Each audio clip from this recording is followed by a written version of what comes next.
المحدث مولانا আখলাক হোসেন। আলহামদুলিল্লাহি ওয়াহদা ওয়া সালাতু ওয়া সালামু আলা মান লা নাবিয়্যা বা'দা।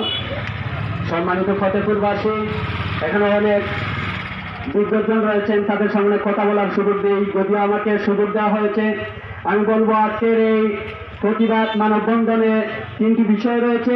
একটি রায়হানের নির্মম হত্যার প্রতিবাদ, একটি হচ্ছে নিত্য প্রয়োজনীয় দ্রব্যমূল্যের ঊর্ধ্বগতি এবং তৃতীয়টি হচ্ছে নারী নির্যাতন। প্রিয় ভাইয়েরা, আমরা এই ফতেপুর থেকে আমরা যদি পাড়ায় মহল্লায় সবাইকে একথা বুঝাতে সক্ষম হই যে আমরা এদেশের নাগরিক, আমাদের সেই অধিকার রয়েছে, আমরা আমাদের কথা বলবো এবং রাষ্ট্র সেই সমস্ত কথা বাস্তবায়ন করতে হবে তাদের, কারণ এই রাষ্ট্রের মালিক হচ্ছে জনগণ। প্রিয় ভাইয়েরা, আমরা বলবো আমরা আমাদের জানের নিরাপত্তার জন্য আমাদের করের পয়সা দেই। আমরা যখন ফোন কল করি তখন আমাদের কোলে থেকে টাকা নিয়ে সরকারের যায়, সেই টাকা দিয়ে যখন প্রশাসনকে বেতন দেওয়া হয় আর সেই বেতন পেয়ে তার পায়ের জুতাটা আমার টাকায় কিনা হয়, তার মাথার টুপিটা আমার টাকায় কিনা হয়, আর আমার বাইকে রায়হানের মতো অসংখ্য বাইকে তারা গ্রেফতার করে বিনা বিচারে তাদের ইচ্ছা মতো এই খুন করে তাদেরকে ফিরিয়ে দেওয়া হয় তাদের লাশ। এটা বাংলাদেশের মানুষ বরদাস্ত করতে পারে না। প্রিয় ভাইয়েরা, এটা বিচার বহির্ভূত হত্যাকাণ্ড। বাংলাদেশের আনাচে কানাচে বিচার বহির্ভূত হত্যাকাণ্ডের কোনো গণনা করে শেষ করা যায় না। যে কয়টা সাংবাদিক ভাইদের চোখে পড়ে সেগুলো গণনা করলেও আমাদের ভীতি প্রদর্শন শুরু হয়, আমাদের ভীতি হয়। ভাইয়েরা আমার, তাহলে এরকম ওসি প্রদীপের মতো এবং ওসি প্রদীপের হাজারো চেলা চামুন্ডা বাংলাদেশের আনাচে কানাচে রয়েছে।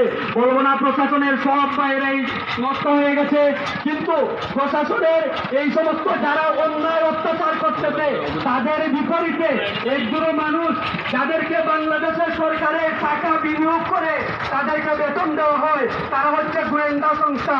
প্রিয় ভাইয়েরা, গোয়েন্দা সংস্থার কাজ হচ্ছে তারা যদি কোনো কর্মকর্তা অন্যায় করে তার তথ্যগুলো সংগ্রহ করা। আমরা যখনই যাকে দেখেছি যে তিনি কোনো অন্যায় প্রতিহত করেছেন, অন্যায় করেছেন আর এরপর ধরা গিয়েছেন, এরপর দেখা যায় তার অন্যায়ের ফিরিস্তি অনেক লম্বা।